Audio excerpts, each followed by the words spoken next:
About Gupta Empire, so far we have discussed about the various rulers of this dynasty.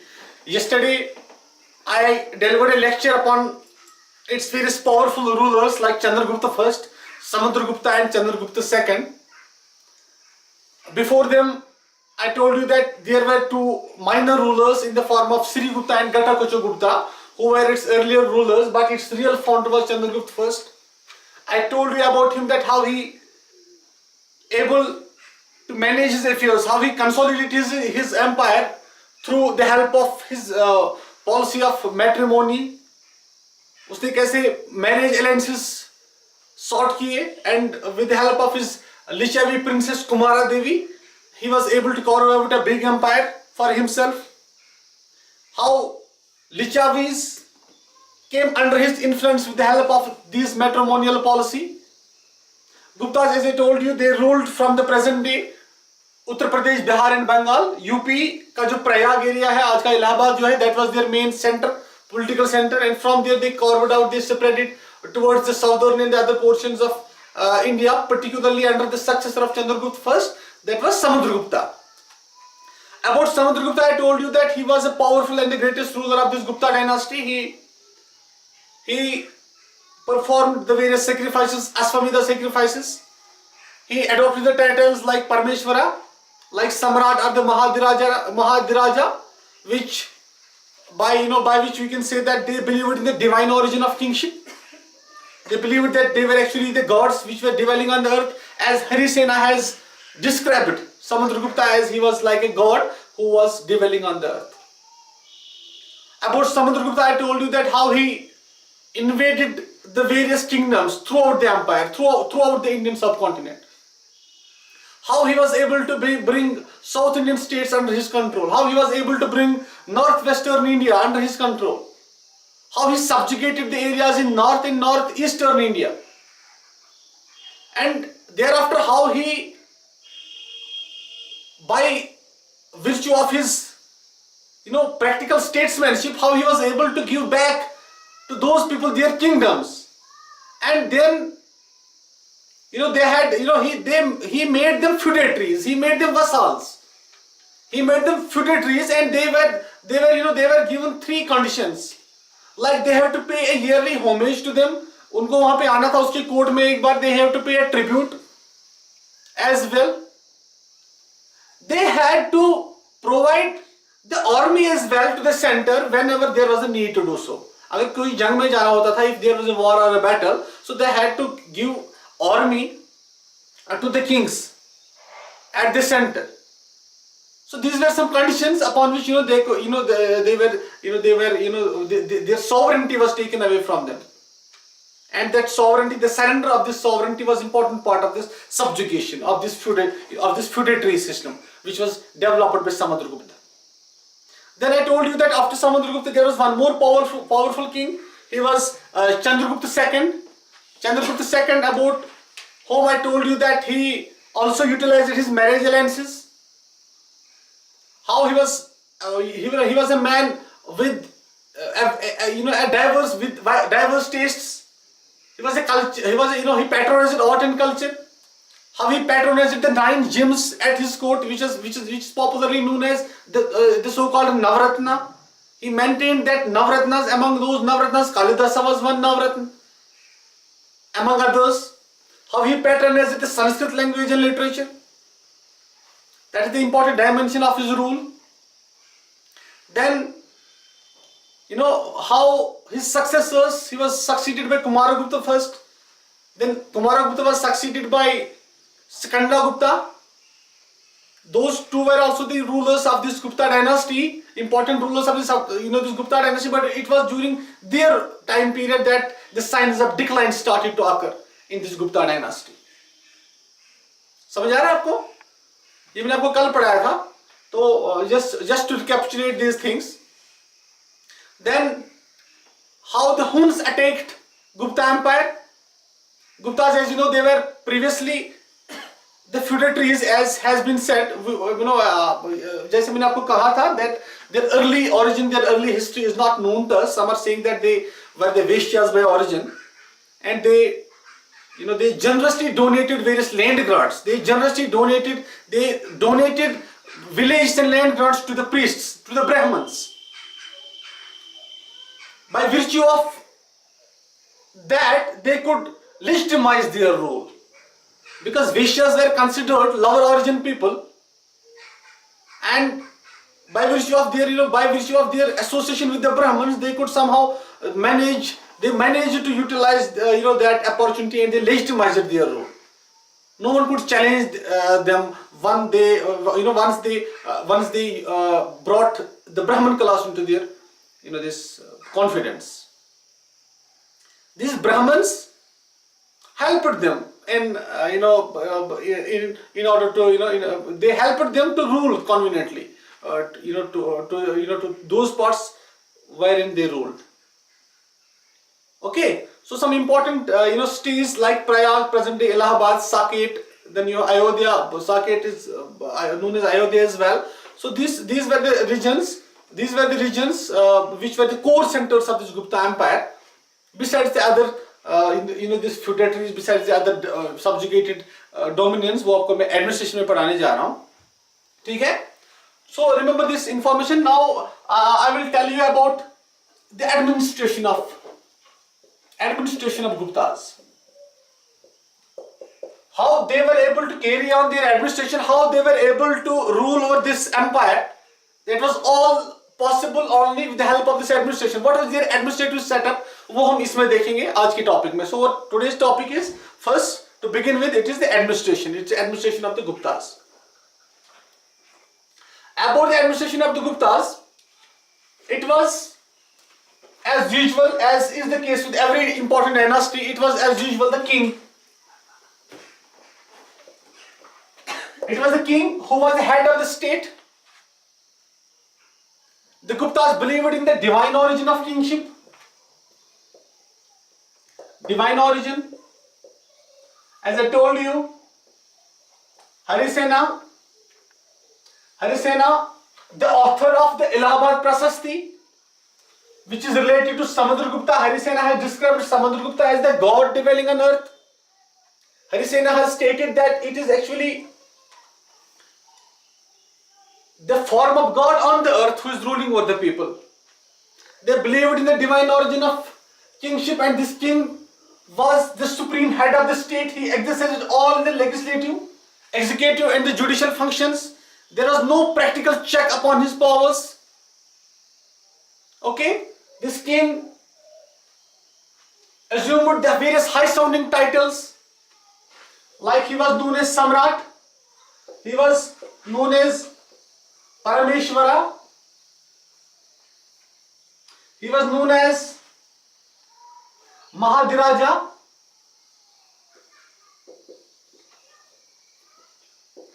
in addition to this, they also adopted the titles like Vikramaditya.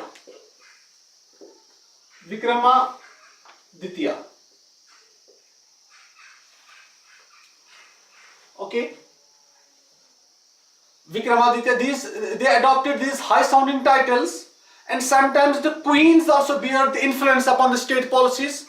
As I told you, the first important king of this Gupta dynasty, Chandragupta I, who married with the Lichavi princess Kumara Devi. Kumara Devi, as we can see from the coinage of the Guptas, Kumara Devi bears some influence upon the state policies, because she's shown in the coinage, in the gold coins, along with his husband Chandragupta I on the coinage. So we can say that there was some kind of influence of the queens upon the state policies as well. About the kings, there was no law of succession. Sometimes there was a fight for the throne which was going on between the various sons of a particular king. For example, after the death of Chandragupta I, when Samudragupta was there, he had to fight for the kingship. He has to fight with his brothers for the throne. It was only after he defeated his brother that he was able to bring himself on the throne. So this was at the top of the empire was the king who was looking after the areas, who was directly supervising those areas which were under his direct control, like the present day areas of Uttar Pradesh, Bihar and parts of Bengal. Okay, so these areas were under the direct control of the king. Other areas were carried on. वो मैं आपको later on बताऊंगा जब मैं आपको provincial administration पढ़ाऊंगा, ठीक है? So it was king. Below the king was his council of ministers. Council of ministers. So there was a group of ministers who assisted the king in the day-to-day administration. Alright. This was a small body of 15 to 20 members, and every member helped one, looked after one or the other department. For example, there was a minister who looked after the taxation and the revenue and all kind of things. Another looked after the agriculture. Another looked after the artisans and the mercantile products. So these was this function of council of ministers. They were like the present cabinet ministers of free India, and they helped they helped the king in this day-to-day administration. Below these council of ministers, it was the bureaucracy.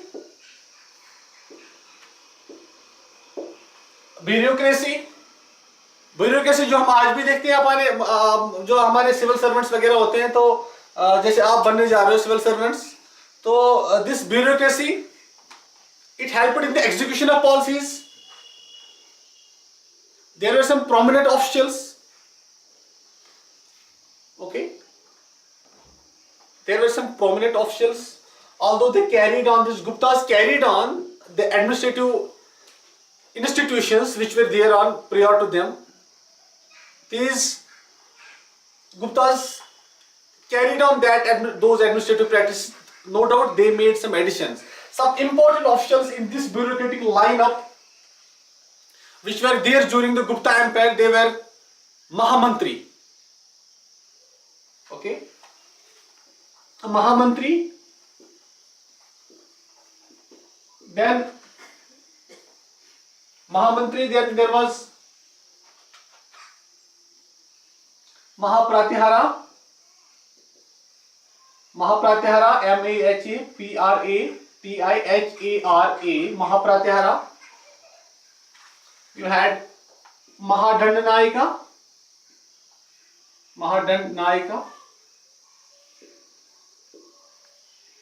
Then you have Sindhi Vigrahika. This is an important officer. This was not there, prior to the Gupta. Sindhi Vigrahika, and many others. This was a long chain of officers who were there. Mahamantri was the prime minister at the top, who sometimes looked after the affairs of the king as well. Whenever king was having the complete trust upon this Mahamantri, he was like the prime minister. And this Mahapratihara, he was the guardian of the royal gateways. Mahadananayaka, he looked after the just administration, Sindhi Vigrahika, he was a foreign minister. Remember this, Sindhi Vigrahika, he was a foreign minister. Okay. You have the other official, Mahabala Dikrita, Mahabhaladikrita, Mahabala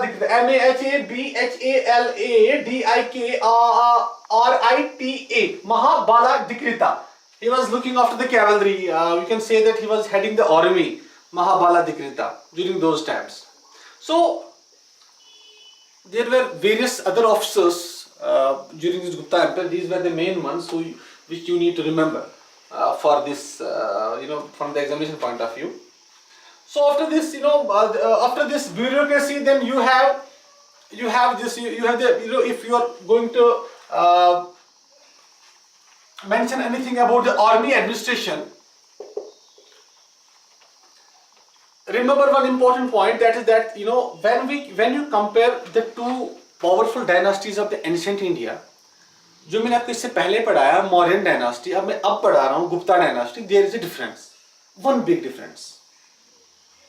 Mauryan Empire was centralized. जब मैंने आपको बताया, मैंने पढ़ाया था, Mauryan Empire was a centralized empire.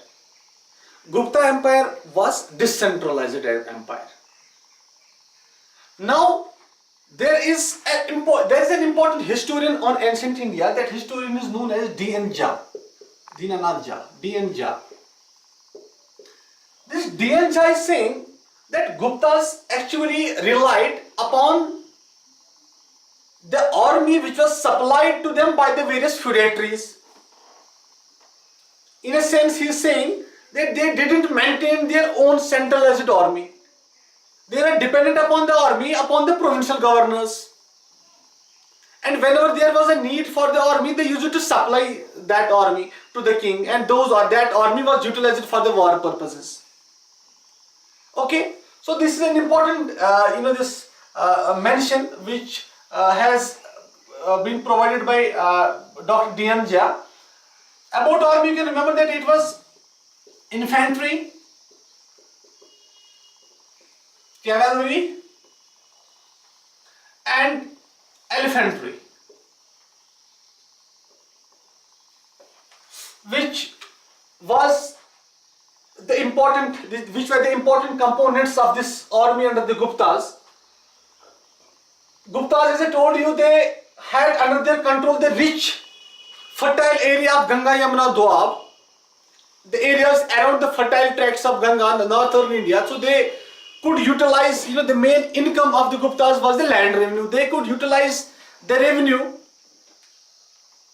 As you know, that area which was under their direct possession, that area is known for the rich harvests. When there were rich harvests, so naturally, automatically, the revenue would have been, there were more than 18 sources of income for this king, for the Gupta Empire. Land revenue was there. That land revenue comprised the backbone of the Gupta economy. That land revenue rate was high, and they utilized that land revenue for the development of the various branches of this army. Okay, they utilized the elephant power, which was, the elephants were available to them from the nearby forests. The iron ore deposits were nearby, the coal deposits were nearby, so they utilized those resources in order to develop their economy, in order to develop their resources, and in order to develop their army. Okay, so this was some aspects of the central administration of the Gupta Empire. हमेशा administration को दो हिस्सों में divide करेंगे आप. पहले आप central administration लिखेंगे, उसके बाद provincial administration. So this was the central administration. Now what about the provincial administration? Gupta Empire was divided into provinces, as you know. It was divided into provinces. These provinces, in their own terminology, they were known as Bhaktis.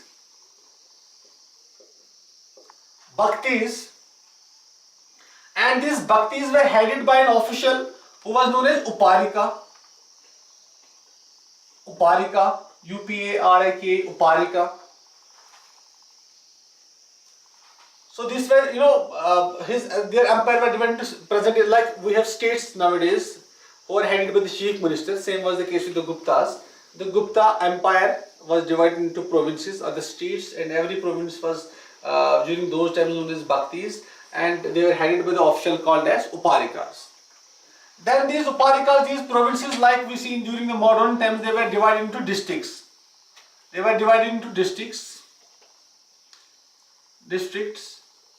These districts were known as Vaishyas, and they were headed by Vaishyapatis.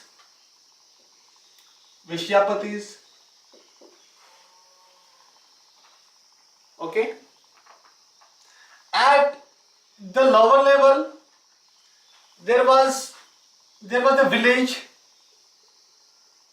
and there were the officials called Gramika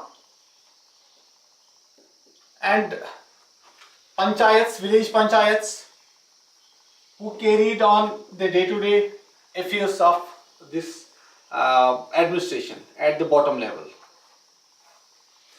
the most important feature of this provincial administration was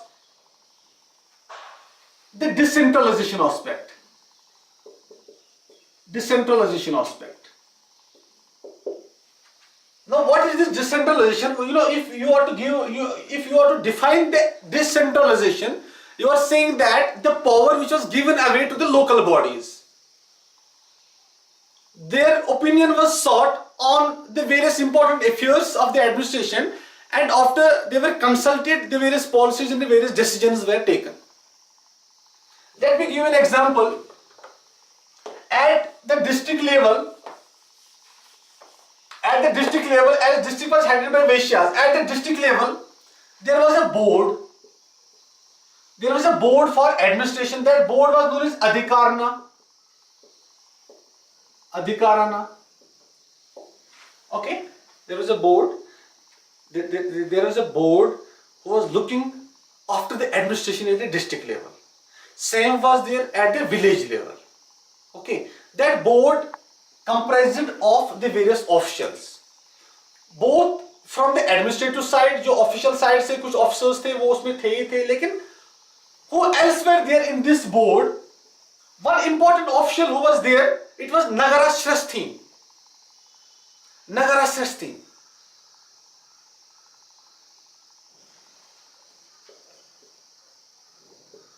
Nagara Shresthin. Nagara Shresthin was the prominent merchant, prominent trader of the town. Okay? Prominent trader or the prominent merchant of the town who was consulted at the district level. Then you have another important official who was another important personality who was known as Prathama Kulika. Prathama Kulika. He was the chief artisan. Chief artisan. Then you have the other persons like Sarthavaha. He was also representing the trading class. Now what I mean to say is that जब मैंने आपको वैदिक time या post वैदिक period बताया था या प्रीमोरियन time बताया था, तब मैंने आपको एक कंसेप्ट बताया था. I told you about the guilds or the sridis. Okay, these guilds were the organizations of the merchants, of the traders, of the artisans, and these guilds, they were having the huge power to manage their own affairs according to their own, wishes. Okay. So यहाँ पे ये guilds, ये organizations जो ये श्रेणीज होती है ना, तो ये श्रेणीज जो है यहाँ पे और पावरफुल हो जाती है गुप्ता एम्पायर में. यहाँ पे और पावरफुल हो जाती है. And these श्रेणीज, these guilds, they formed an important component of the administration of this Gupta empire. They were consulted. They were consulted in order to manage the affairs of this, in order to manage the affairs at the, at the district level, or similarly at the village level. Village level में जो village panchayat थे, उनको बहुत ज़्यादा powers दिए जाते थे. और वो powers जब उनको दिए जाते थे, they were able to rule over their areas with ease. Okay. So this was the administrative setup of the Guptas, and then at the center and at the provincial level, and this system prevailed over the areas which were under the direct rule. That is the present day Uttar Pradesh, Bihar, and this parts of Bengal. Then you had the various feudatories, the various subjugated rulers were there, like Maitrakas. They were under the Guptas and they ruled at Vallabhi. They were subjugated by the Guptas, Maitrakas. Then you have Mukharis. They ruled from Kanuj. Okay. Then you have Vardhans. They were ruling at Thanesar. Okay. Maitrakas, Mukharis, Vardhans. Then you have some others. they were subjugated by the Guptas and they were left free. They were left free to rule according to their own traditions and policies. There was not any direct control of the Guptas over these subordinate rulers. Okay? Godas were also there. Godas, they were in Bengal. So इनको बताया गया था भाई अपने हिसाब से rule करो आप. With this condition that you have to accept our suzerainty, you have to accept our sovereignty. You are not, you have to pay a yearly homage, you have to pay a tribute, you have to provide an army whenever there is a need. Provided आप इन conditions को fulfill करते हो, then only you are able to, you will be able to rule over your own areas. So this was the administrative setup at the central level. जो मैंने अभी तक आपको पढ़ाया, तो these people were, they were let free to rule according to their own traditions. Alright, so this was about the Gupta dynasty, their administrative setup. तो अब हम इसके बाद पढ़ेंगे about the art culture, art and literature of the Guptas. That's the most important component of this Gupta dynasty. So अब हम उसको शुरू करते हैं यहाँ पे. Alright.